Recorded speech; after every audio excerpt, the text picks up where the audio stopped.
लीजिए भैया 10 किलो आटा। ये लीजिए मैडम, आपका हो गया 10 किलो आटा, आपके हो गए 300 रुपये। हमारे यहाँ 25 रुपए किलो आटा है, 10 किलो 250 का हो गया। अगर किसी को लेना होगा तो उसके 50 रुपए बच जाएंगे। भैया ये तो आपका सगा भाई है ना, आपका छोटा भाई। ये क्या, इसने आपके साथ में ही दुकान खोल ली? हाँ मैडम, है तो मेरा भाई, लेकिन क्या करें, कंपटीशन के चक्कर में अपना ही नुकसान कर रहा है। 50 रुपये कम में सामान देना चाहता है ताकि आप हमारे यहाँ से सामान न लेके उससे सामान खरीदें। थू है भैया ऐसे भाइयों पे, लानत है इस पे। अपने बड़े भाई को कुछ तो समझता। अरे इतना ही दुकान खोलनी थी तो आपके साथ खोल लेता, अकेले काम करने की क्या जरूरत थी? अपना भी नुकसान कर रहा है और आपका भी नुकसान करेगा।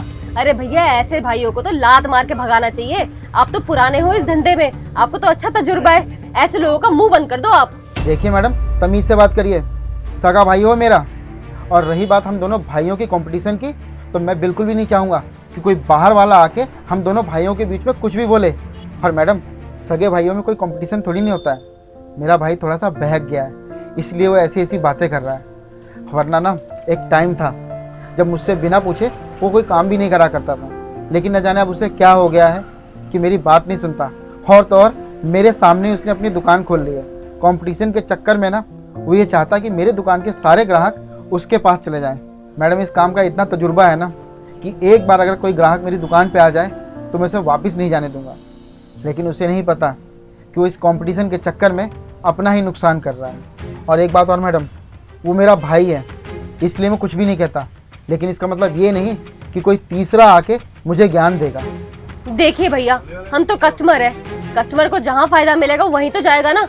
अगर आपका भाई सस्ते में आटा दे रहा है तो मैं वहीं जाके लूंगी फिर। ठीक है मैडम, जैसा आपको ठीक लगे आप वो करिए। रख दे वापिस सुननी। भैया अरे मनीष, क्या बात है, अपनी दुकान का रास्ता भूल गया क्या जो मेरी दुकान पे आ गया? भैया मुझे कुछ समझ नहीं आ रहा, मुझे रास्ता दिखाओ। मेरी दुकान चल ही नहीं रही है, मैंने अपनी दुकान में सारा सामान भर के रखा हुआ है, लेकिन उसके बावजूद भी नौबत ऐसी आई है कि दुकान बंद करनी पड़ रही है।